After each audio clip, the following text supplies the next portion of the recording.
Good morning. We discussed last time various formulations of the variational principles of the least action principle. And it is, well, it may not be obvious at the moment, but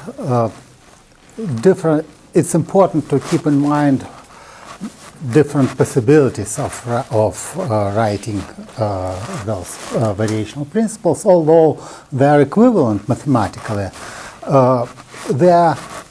They may be one of them may be very convenient in one problem, the other in the other. So also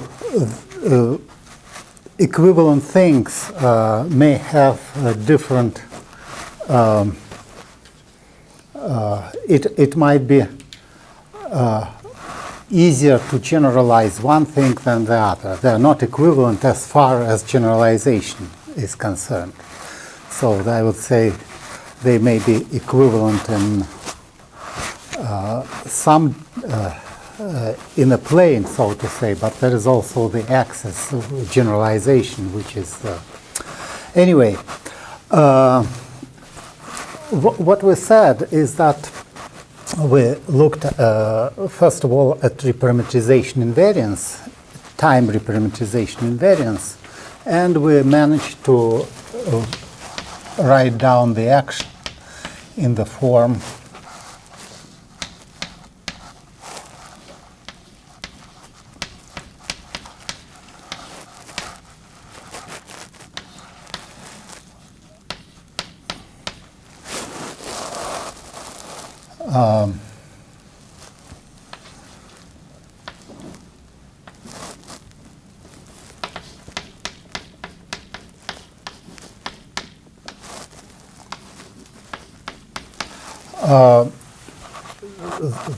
that was then we said let's play around a little bit and let's rewrite it in the other form.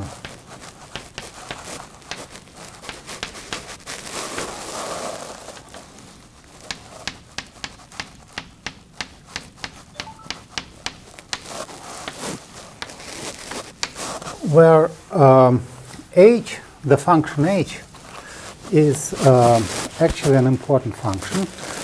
Here, in this particular case, h is, as a function of p and x, is simply p squared divided by 2m plus v. And that's, as we said, it's not accidental at all that we get the total energy here. This is because whatever function, this is a special case. Generally speaking, we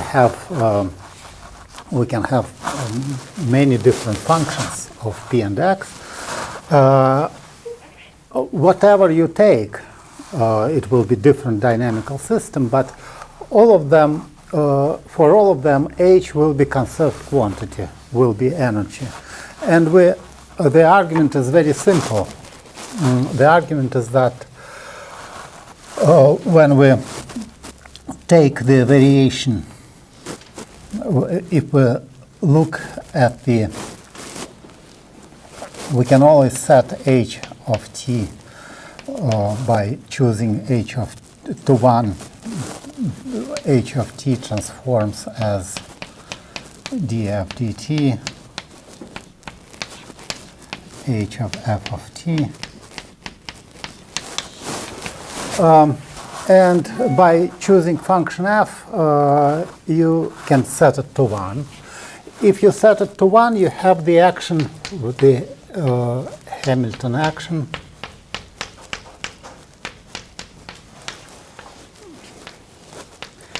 And what it tells us is that if you change parametrization of time, t to f of t, this will not be invariant, but the first term will be invariant, because the first term basically, as I said, it's of course easy to do the calculation. So we write down x of t, x of f of t, and correspondingly for p. But It's obvious by counting dt. You have dt in the denominator here. It cancels this dt, which basically means that you can write it down this integral as integral p dx without time at all. So important property of this expression is that when you change f, you get the coefficient according to our rules. We set t plus a of t, and coefficient in front of a dot is just h. This term is not parametrically invariant, of course. Now one more thing. So far it's just a reminder of what I was saying last time, maybe in a slightly different way.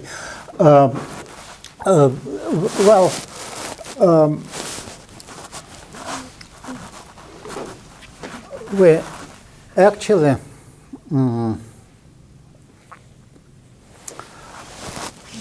can return for a general function h. We can return to the to the x space. So once again, so I'm sorry for being unclear. We extended the number of variables. Now we can say if we originally have been in if we have n particles, its configuration space is just x1, xn, so it has dimension 3n. It's 3n dimensional space, its configuration space. The phase space, it has double dimension. So dimension of configuration space is 3n, while dimension of the phase space is 6n. It's momenta and coordinate. And it, as I will show you today, it's very useful sometimes to visualize the motion of a complicated system of many particles as a motion of a single particle in the phase space. But returning to what I was saying, we can go back from here to the Euler-Lagrange expression, in which case you have the Lagrange function, and which depends on x and x dot, on coordinate and velocity, and it gives us the Euler-Lagrange equation. So how do we go from here to there? What is the connection? Suppose I want it in this form, although this is usually more convenient and more fundamental. What should I do? Yes. Basically, I can say that let's concentrate on let's call there is a general relation. Indeed, as you said, we have, technically speaking, we vary p. We have the equation x dot equal to dh dp from variation of p. We use this equation to find p as a function of x and x dot, and then we plug it back, and we get some expression which depends on x and x dot, and that this is the Lagrangian. But it would be nice to have it's nice to and useful to formulate it slightly differently, namely the Lagrange function as a function of velocity. I forget about x dependence, which is irrelevant at the moment. You can write it as that it is the maximum value of PV minus h of p. And you maximize it with respect to p. Let's see this has, so this is true for any two functions. They are related by, when you are given the function h, you can, by calculating maximum with respect to p, which is just the same thing, variation with respect to p. You actually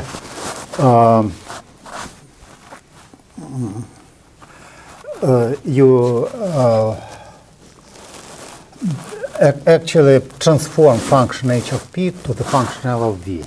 And you can, this is, as I said, is called the Legendre transformation.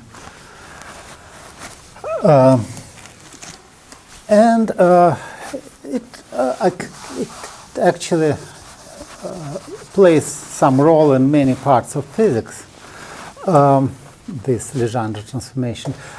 Important feature of it is that, well, let's first look at what it means geometrically.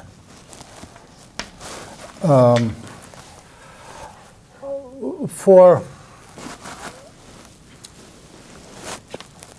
how we calculate, we have a straight line here. Let's suppose this is the p space, and we have the function h of p.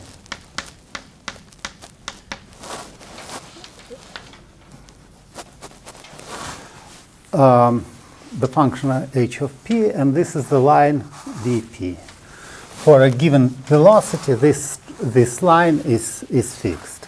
Now, what is the and so this is the line. If we call it y equal to vp. And this is y is equal to h of p. Now, what is the Lagrange function? Now we define the Lagrange function as a Legendre transformation. What do you think it is geometrically on this picture? The longest vertical plot. Exactly. Yeah. We have to move this vertical line and find the place where it is the maximum. So we maximize this thing. And this value is precisely the Lagrange function, L of v. Actually, the Legendre transformation is a, well, we will give you some exercises to see how that the square of Legendre transformation, if you perform it twice, you get identity. And there are many other Legendre transformations. I recommend you, we will not stop on it. It's not important for us as it is, but in Arnold's book, you will find some cute inequalities, features, and so on. So I recommend you to read the corresponding section of Arnold about that. For us, it's just important that the Lagrange function, there is one condition which you immediately see from this and from the picture, that if we want a one-to-one correspondence between Lagrangian and Hamiltonian. So the message to remember is that the Lagrangian and Hamiltonian are related by the Legendre transformation. And if we want it to be one-to-one, we need Hamiltonian to be convex function of momentum.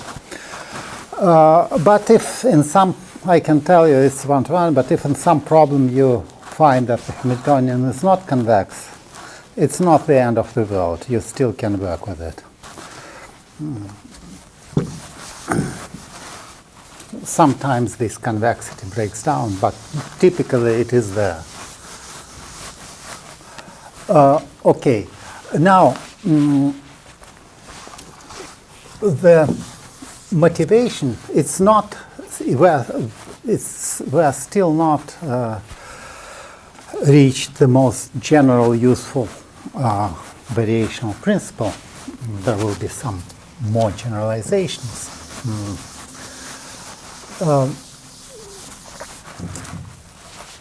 But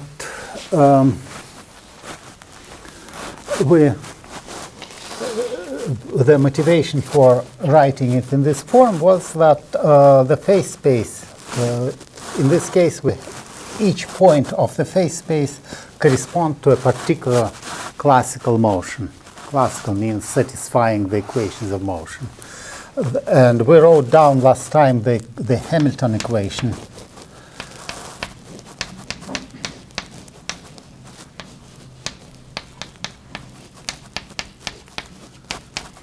which follow from this expression.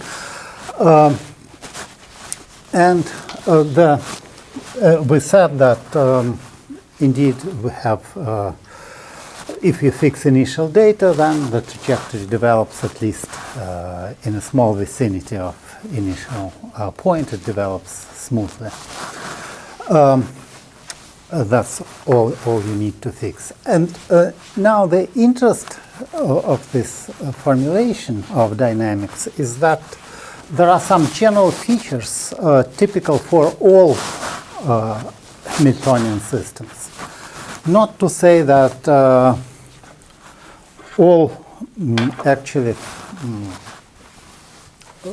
all fundamental problems of nature are they have Hamiltonian description.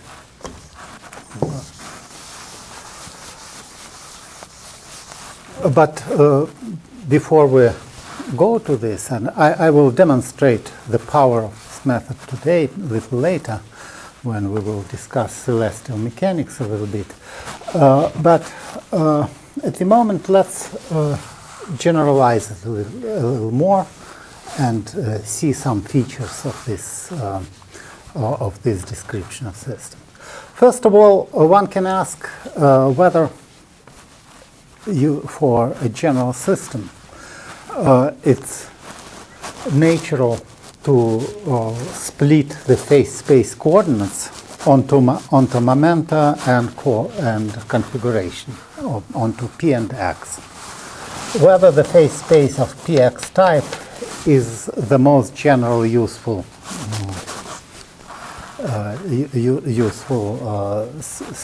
concept, or instead we can have some more general Hamiltonian systems in which it is simply unnatural and asymmetric to split things onto coordinates and momenta.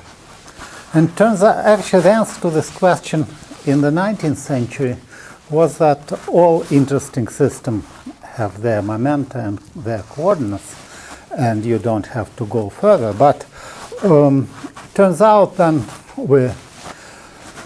in the 20th century, when people started examining various spin systems, the motion of helium-3, and many other examples, turns out there are examples in which it is extremely unnatural to introduce momenta and coordinates. You lose the symmetry of the system.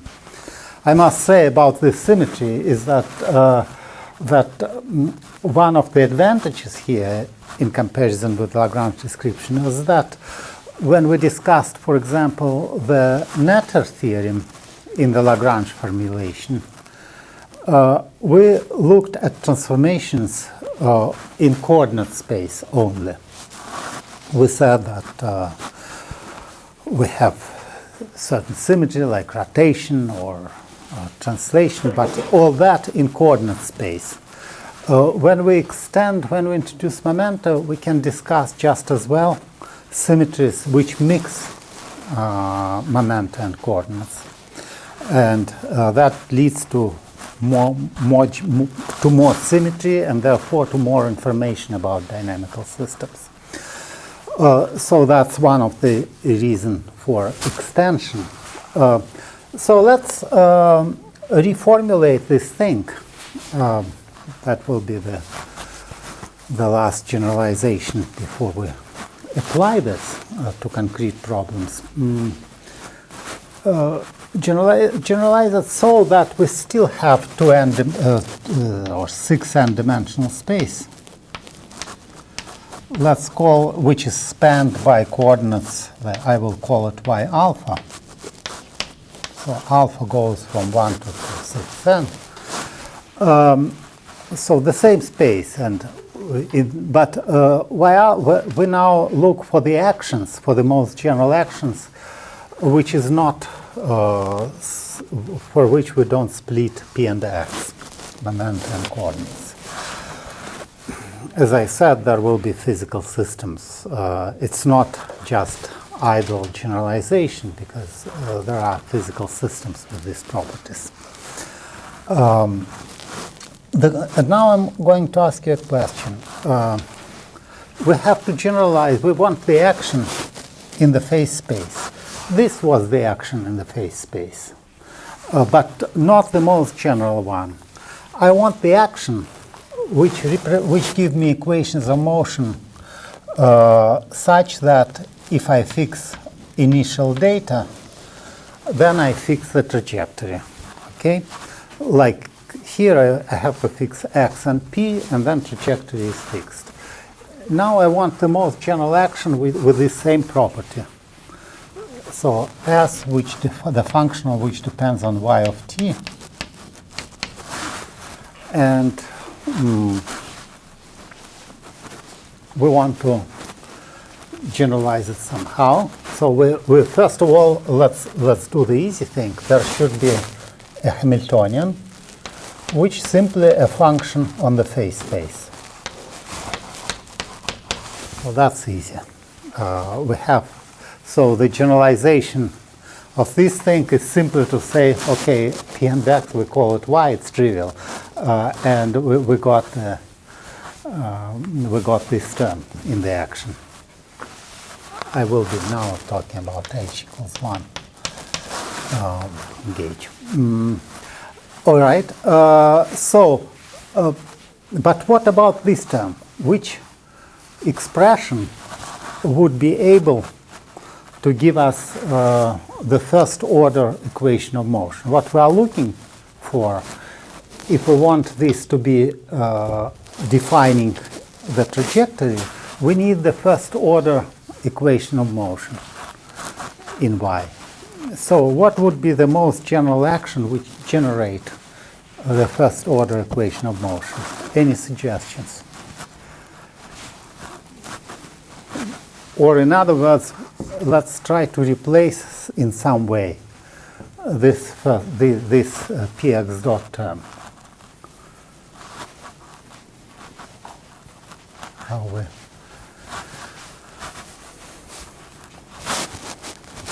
First of all, let me, to simplify things, let me rewrite it. Suppose I always can call p, say, x y1, p y2.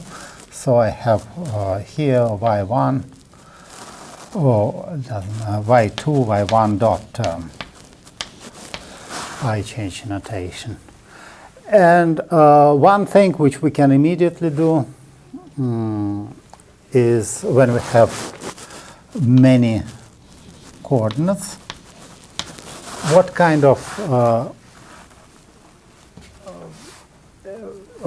well, you see, the reason why we got first order equation of motion is because this expression is linear in time derivative, right?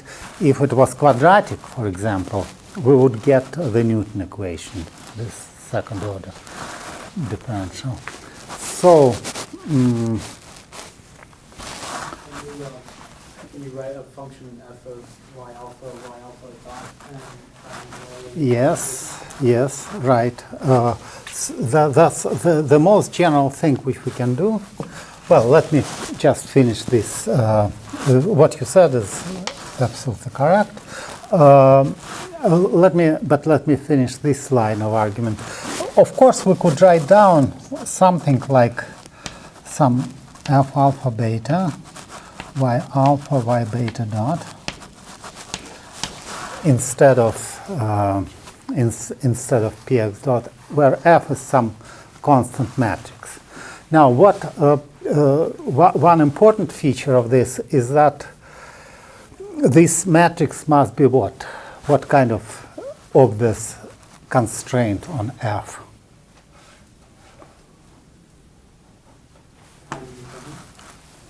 Okay, it could be time independent, that's fine, but I'm actually have in mind whether it's what if it is symmetric matrix? Why it is not good if it is symmetric? It's not good if it is symmetric. It must be anti-symmetric. So why is that? What's wrong with this action? It's a total derivative, exactly. That we encountered already when we discussed. And as you said, it's the most general action which we can write down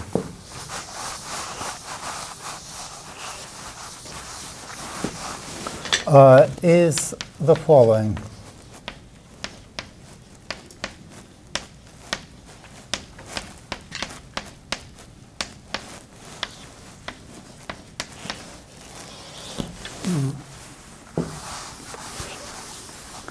And now we will make a certain exercise, which by finding equation of motion, which will be useful in many different problems.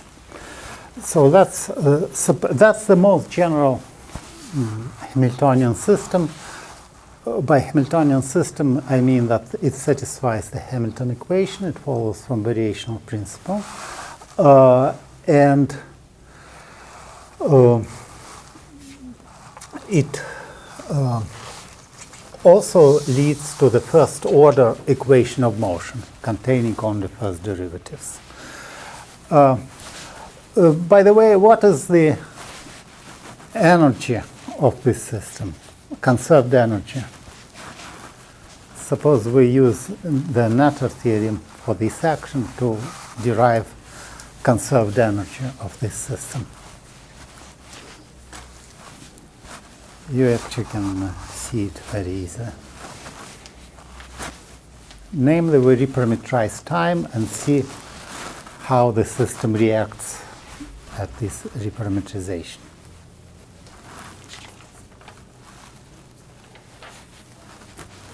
From the rule of thumb of having dt over dt Yeah. canceling out, you can say that f of y alpha dot is parametrically invariant. Absolutely, yeah.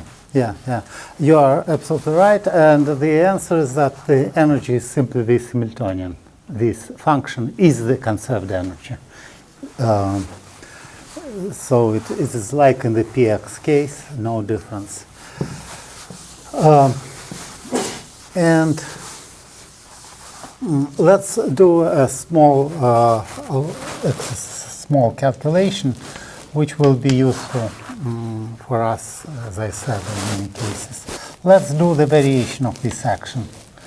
We have a alpha y delta y alpha dot plus d.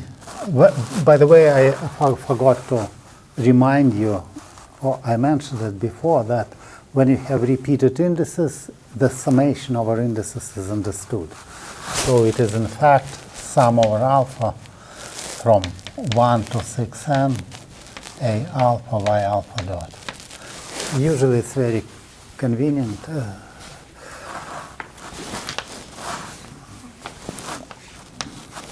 It's usually ascribed to Einstein and Einstein rules. It's not the greatest Einstein achievement, but it's very convenient. Okay, now we have to vary this thing. We write d beta a alpha y alpha dot minus dh dy. Excuse me.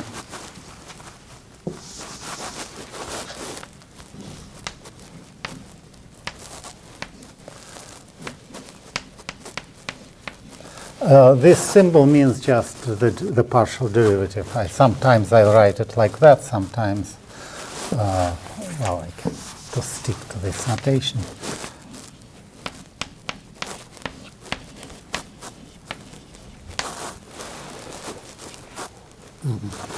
So we're simply moving in a very straightforward way. The only thing now is to differentiate, is to get rid of delta y dot by integrating by parts. That's always is involved in this thing. And the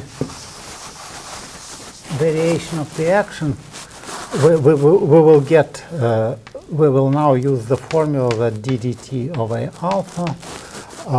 You can write it down as, actually it is convenient to call it beta, as you will see, beta, beta. It of course doesn't matter which name I use for this index, sum A, because you sum over it, you sum over beta here. So d dt of A alpha is d beta A alpha, or d dt of A beta, excuse me, is d alpha A beta y alpha dot. Because A beta depends on, it's just chain differentiation. It depends on time only because y depends on time. So finally, we get the following expression.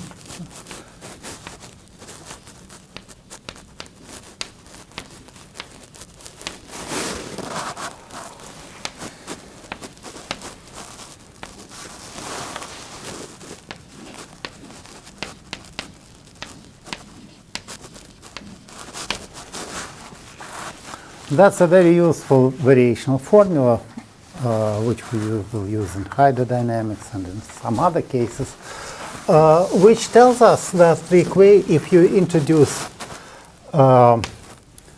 the object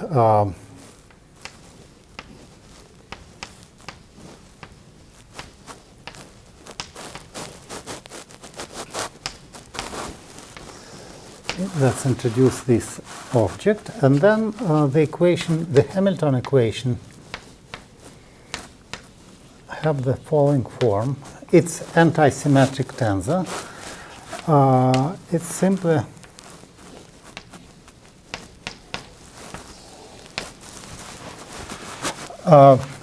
now there is one important analogy to this to this formula, and that's the most general Hamilton equation. And things are actually simpler sometimes when you deal with this general form. It's more symmetric and so on. The F, the anti-symmetric tensor F, is called sometimes the symplectic form. It's usually the term used by mathematicians. In particular, in Arnold's book, you will find completely different derivation of those things and different notations, but in fact they are the same.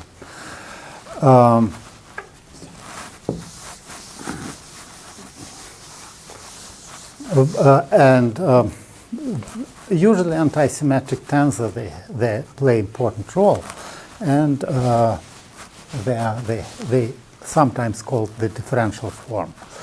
That's the term which is used in Arnold's book. Anyway, let's compare this calculation with the following. Let's return back to the very beginning when we have a particle. I set mass to 1. So this is analogy. And let's assume that the particle is charged and you have electromagnetic and you have magnetic field. So you have a system with magnetic field B. magnetic field is usually expressed in terms of, since the divergence of B is 0, it is expressed in terms of vector potential. What is the expression? Help me out here. How? It's a curl of A.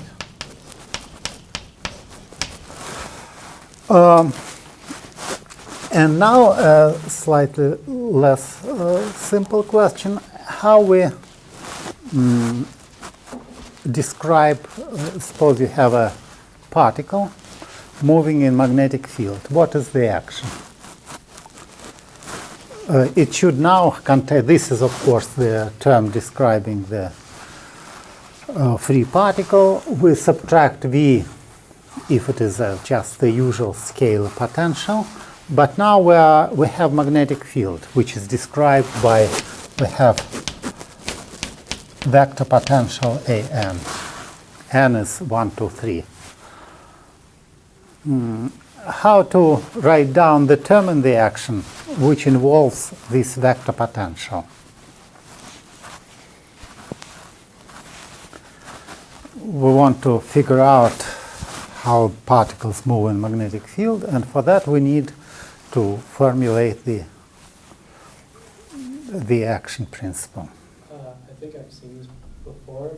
Is it something like you construct a matrix using vector potential and your scalar electric potential, and that's your effort alpha beta? Well, at the end it will be something similar, but at the moment I'm asking a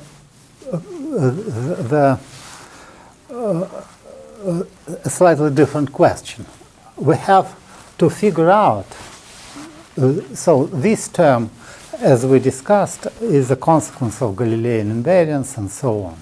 Now, in what can we add to the action which contains AN and which respects all thinkable symmetries? That is the question.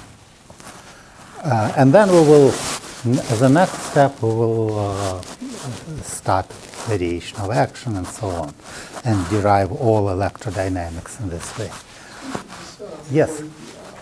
when you integrated by parts the previous expression, what did you do with the first term? Did you do beta of y, delta y dot?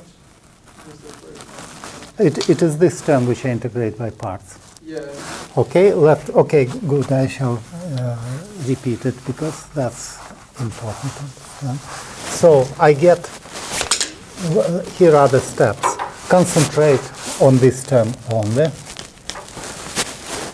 Then we have minus d dt, maybe I was too quick here, d dt a beta of y, delta y beta. Now I used the formula which I erased, that d dt of a beta of y, that a beta of y depends on time only because y depends on time. So that means that we have d alpha a beta y alpha dot.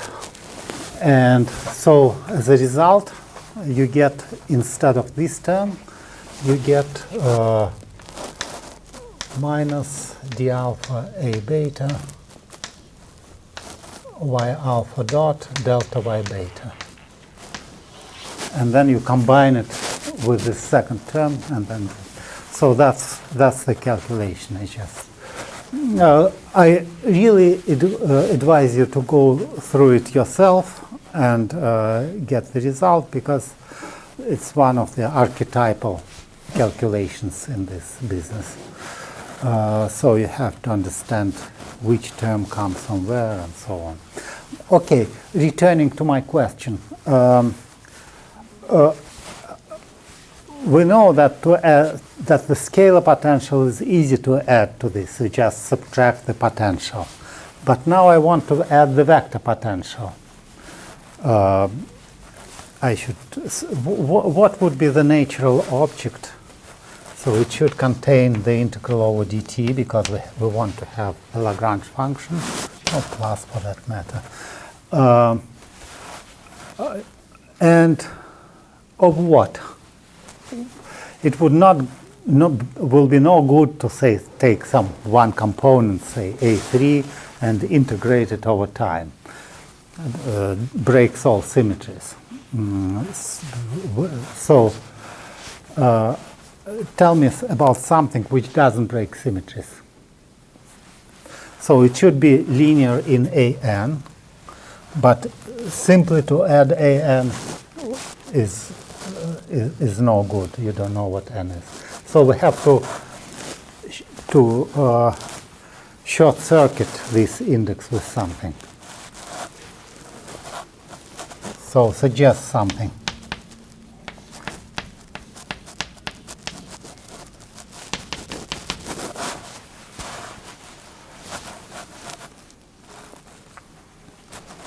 What will be, what we have, what kind of material we have in our hands? What can we, how can we eliminate this hanging index N, which breaks all symmetries? To eliminate the index, you need to make a scalar out of vector, you have to multiply it by some other vector. Which vector? We have a good simple vector in our disposal. Should we do itself? Well, if you by itself, you get a quadratic expression, and we believe that if the field is weak, the reaction will be should be of the first order. So we have to multiply it by some other vector, which is, it's a simple question actually. It's x dot. If you multiply by x, it's a vector, all right, but you break translation invariance. If you multiply by x dot, you immediately break Galilean invariance. But that's all right, we don't expect Galilean symmetry in magnetic field. Actually, it's, by the way, it's an interesting side comment that if you have, even if you have a plane, like we do in, say, in studying quantum Hall effect, and we have magnetic field perpendicular to the plane, then you see we have translation symmetry in the plane because magnetic field is perpendicular. We have rotation symmetry, but we do not have Galilean symmetry in this case. All right, but let me let's now use this is our variational principle in electromagnetic field. And now using the calculation we did before, let's see what is the Newton equation of motion. So this term after variation gives us xn double dot. What will be a variation of this term we already calculated, but you have to figure out how it will look here. Or if you don't figure out, the price for that will be to vary it again, but why suffer when we already varied it? So what do you think will be the right side of this equation, of the Newton equation? Modular signs and coefficients and all that is secondary and trivial, but there is a key non-trivial element in all that.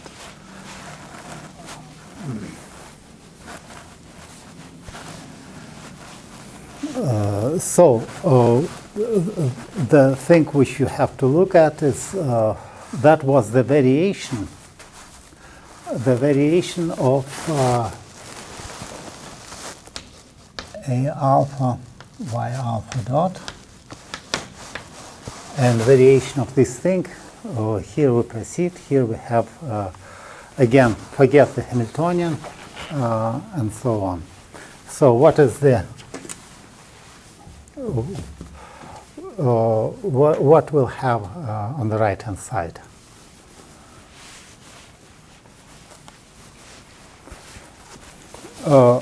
We obviously will have, we use this formula for the variation, and the only intellectual effort which is needed now is to replace Greek letters by Latin letters. Are you capable of that? What do we do with x dot square? Oh, we varied x dot square.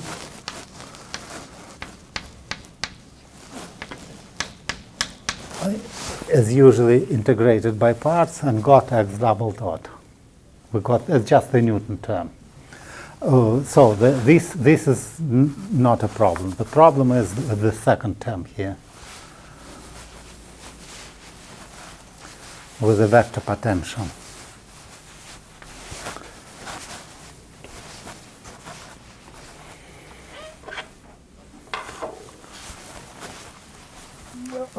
What should it contain? What kind of expression? It's basically, the answer is basically written here. And when we translate it, we get dn am minus dm an xm double dot or single dot. So we got this equation of motion in magnetic field. How it will look in terms of in terms of the magnetic field defined here.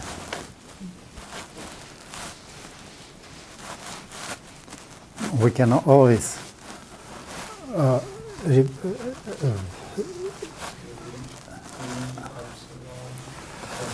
yeah, it's basically a cross product B and velocity.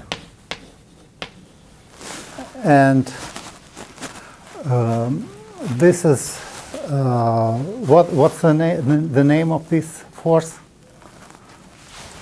We have a special force induced by magnetic field on the charged particle. It's the Lorentz force, and thus we derive the Lorentz force.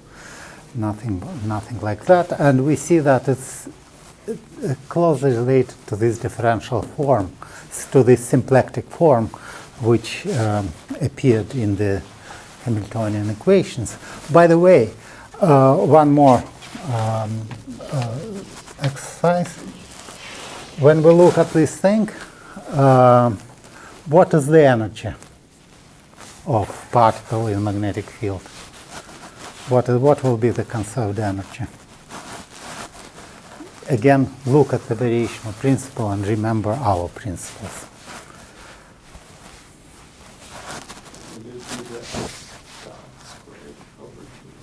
Yes, the second term will not contribute to the energy because it's parametrically invariant. What does that mean? This is the Lorentz force. Now formulate the same thing in physical terms. People say a magnetic field too. Why? You can see it immediately here. Because the kinetic energy. No, but why this force doesn't produce work? This is the force which is exerted on a particle. Generally, we used that the force generate work. The Lorentz force doesn't generate work. Why? And you can see it immediately from this expression. It's right. The key point is that it is perpendicular to the direction of motion, and the work produced is, generally speaking, is f dx, or this is the power, the work per unit time. When they are orthogonal, there is no work, and they are orthogonal. And on the other hand, you see that this term is invariant under reparametrization, so everything fits.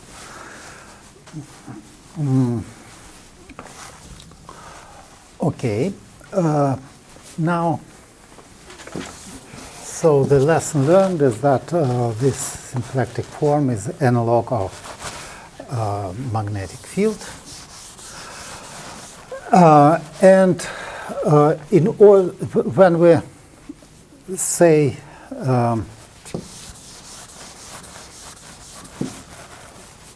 I shall erase this, I guess.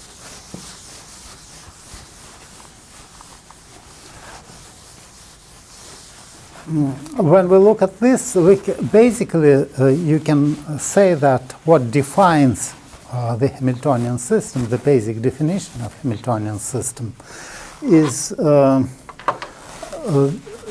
you are given the following data. You are given the phase space, even dimensional phase space. You are given Hamiltonian, so even we will phase space. Why we will comment on that momentarily. It's important why we need really even dimension. So far we just said that by analogy with px phase space, but there is more general reason why we need even dimensions. We have Hamiltonian, so this is spanned by y's. Hamiltonian is a function of y, and the symplectic form f of y, which is, and there's an one very important point about this symplectic form, that it is expressible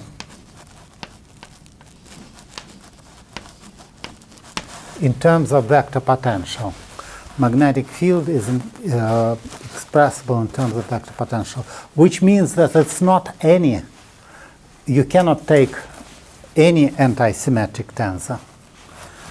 It will not be Hamiltonian system. And Hamiltonian systems, they move in a very specific way. So it's not for, it should satisfy certain relation, that it is the relation of expressibility in terms of A.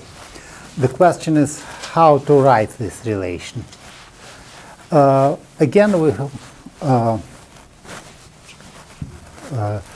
return to something more familiar. When we have magnetostatics in this case, what is the condition under which the magnetic field can be expressed in terms of the vector potential? Yes, right.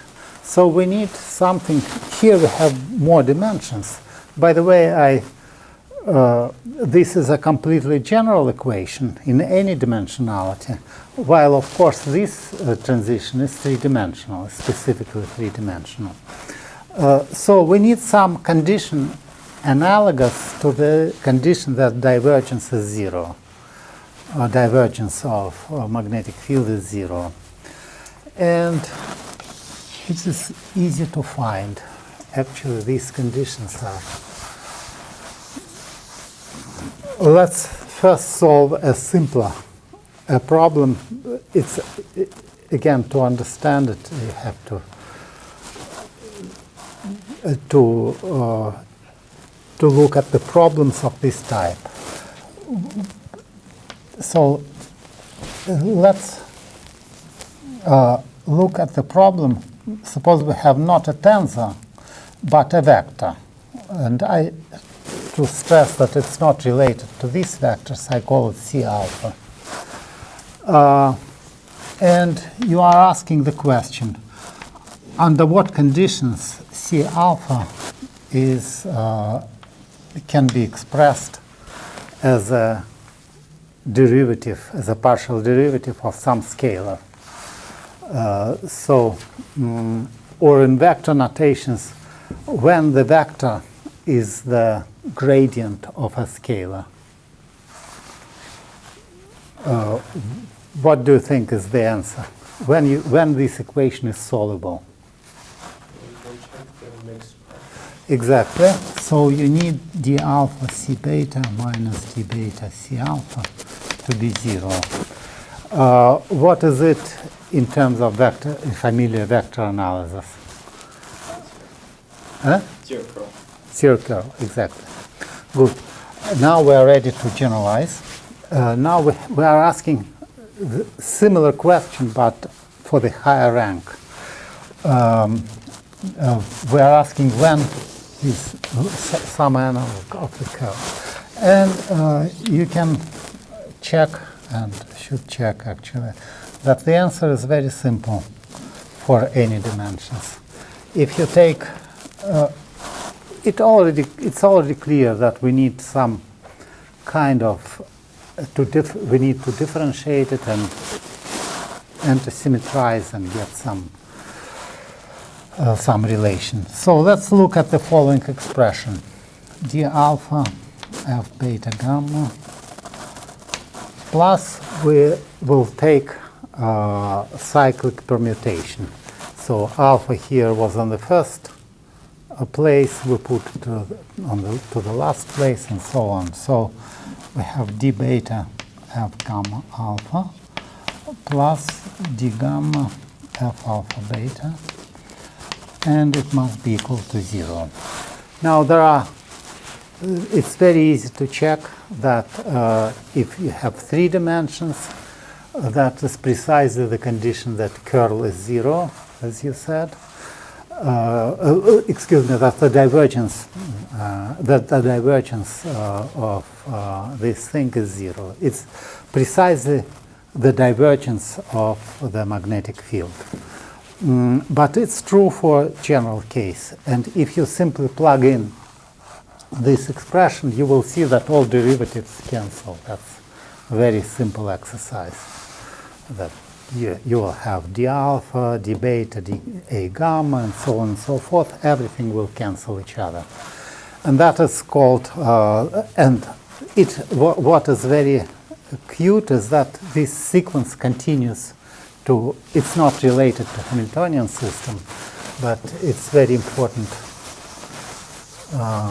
statement that then you can look at the,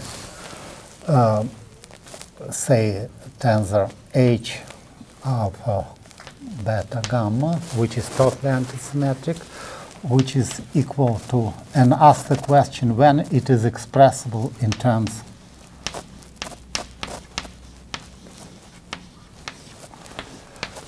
of some other tensor f. And once again, you find that d alpha h beta gamma delta plus cycles is 0. This statement is called the Poincaré lemma, and actually it is the basis of very important topological notion called cohomology.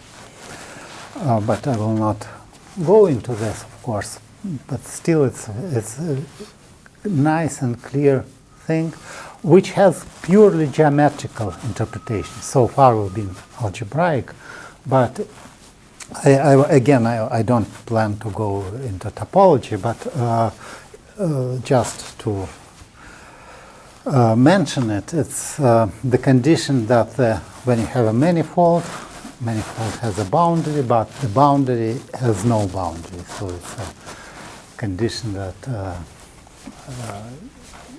when you take twice boundary operator, it gives you 0. Anyway, that's all unimportant for us, but worth knowing, worth remembering. Okay. So now we will derive how we're doing with time. Good. We will derive some general properties of Hamiltonian systems. So finally, the definition of Hamiltonian system is that, I forgot to say about even dimensional.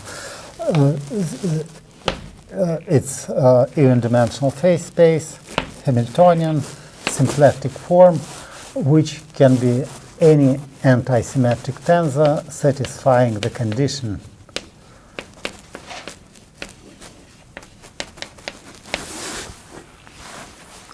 Actually, it will be some intellectual exercise for you to establish connection between what I said and what is written in Arnold's book. When you look at what's written there, you will not, at first, will not recognize anything. But eventually it is, and actually it will be useful for you to understand mathematical notations as well. It's just a matter of notations.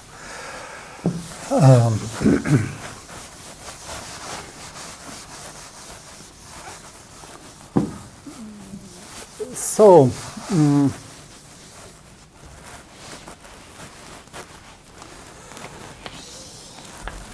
we have this Hamiltonian system, and we have the phase space, and we now want some general properties of this motion. And I shall actually begin with something quite simple. Suppose that we have, first of all, let's introduce the notion of the, well, we'll see. Suppose you have some arbitrary function on the phase space. And let's begin with the usual space Px type of phase space. It depends on time, because P and X depend on time. And F dot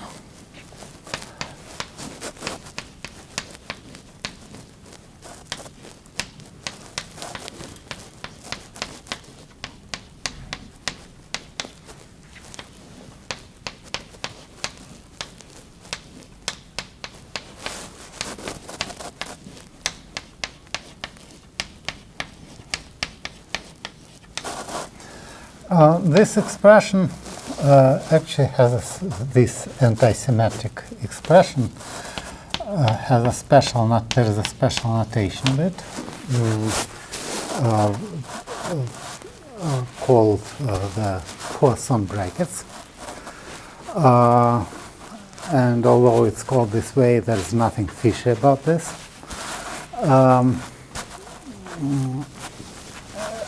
It turns out to be a very important notion. Of course, we can write down the more general Poisson brackets in this way. We can. Oh, I wanted to say something and forgot. Before we hold on here.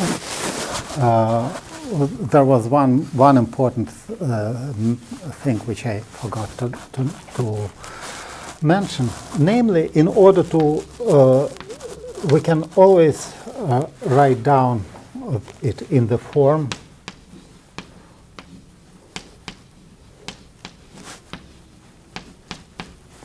where E is inverse matrix to F. We just invert this relation. But it immediately tells you that in order to, only then we can say that initial data determine the motion when we can invert it. But in order to be able to invert it, we need the determinant of F non-zero. Now there's it is possible the determinant is non-zero only in the even-dimensional case, even-dimensional space.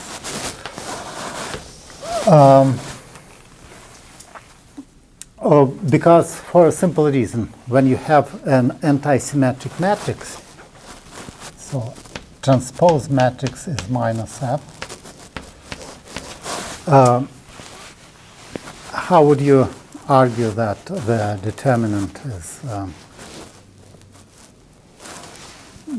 in the even-dimensional case must be zero. In the odd-dimensional case, excuse me, the determinant of it's a very simple statement and quite general that when you have anti-symmetric matrix, in odd-dimensional space, its determinant is always 0. And so this equation is not invertible. The proof is that you take the determinant of this relation. It's the same as determinant of f, and it's the same as -1 to the number of dimensions.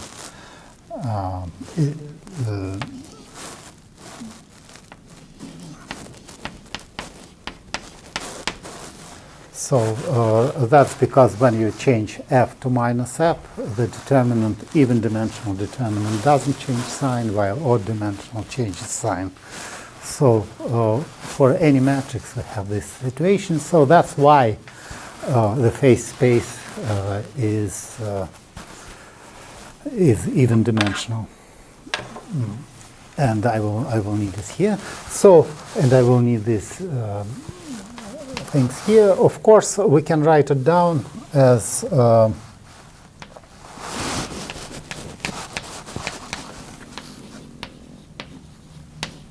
the inverse matrix d alpha h. We can now, and this is the general Poisson bracket. There's the Poisson brackets, as we will see in a moment, is very closely related to commutators. It's a classical version of commutators. And there's a curious story which I read actually. Dirac wrote some memoirs in which he described how he discovered quantum mechanics. He said that he went on Sunday for a long walk and then suddenly realized that the commutator that he tried to deal with non-commuting variables. Actually, quantum mechanics is the same as classical mechanics, except that the number system is different. The things are non-commutative. He, in a flash, he realized that commutator should be related to Poisson brackets. However, there was a problem. He couldn't remember what the Poisson brackets are. And the library on Sunday was closed, so he described how he spent a very bad night trying to remember what it is and so on. But finally, it's, well, I hope you will know after this course what the Poisson brackets are. So the only thing which remains is to invent quantum mechanics.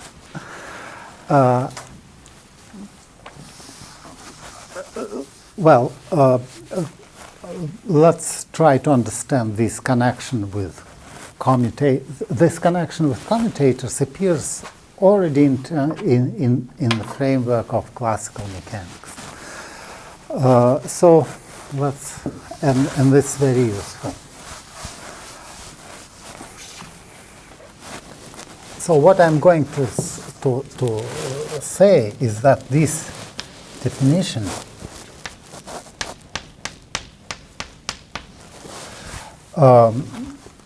it's a complicated thing, complicated expression, but it's analogous in quantum mechanics is just hf minus fh, and as such it satisfies the following relation, which is extremely important for the whole Hamiltonian dynamics, that ABC plus B CA plus CAB is 0. This is called the Jacobi identity.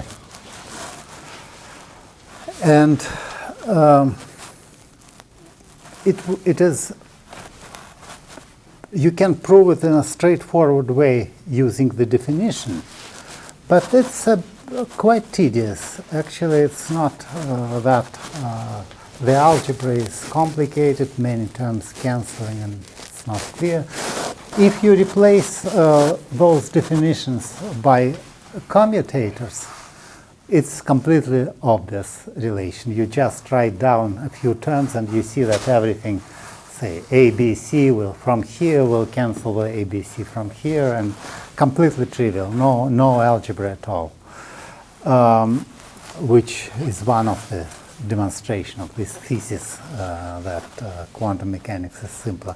The only thing is to understand in what sense Poisson brackets can be understood as commutators. And for that I need to tell you a few things about commutation and about the meaning of commutators. Well, you see, the most obvious example of non-commutativity is just when you take, say, this eraser, you rotate it 90 degrees this way, then 90 degrees this way. When you do it in the opposite order, you will get a different position of the eraser, obviously. How to see this and how to understand this? We will now do this. Again, it's easier to do using algebra than geometry. And after we understand it, we will understand that Poisson brackets are just special case of commutators of certain. Let's remember that we have the variation of x corresponding to rotation. Suppose we look at the infinitesimal rotation. And infinitesimal rotation is given by this formula, or more generally, delta x alpha, where omega is anti-symmetric tensor, once again. Okay, now how to check that, how to see from this that the rotations are non-commutative, that rotations don't commute with each other. Well, let's imagine that we have let's take the eraser, which density of which depends on x in some way. This after rotation, this function changes, and we have some. If rotation is infinitesimal, I actually demonstrated to you finite rotations, but it's easier to deal with infinitesimal rotations.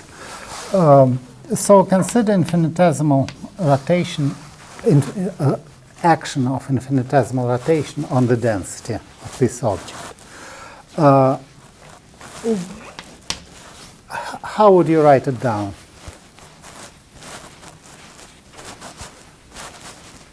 What is the delta rho induced by infinitesimal rotation?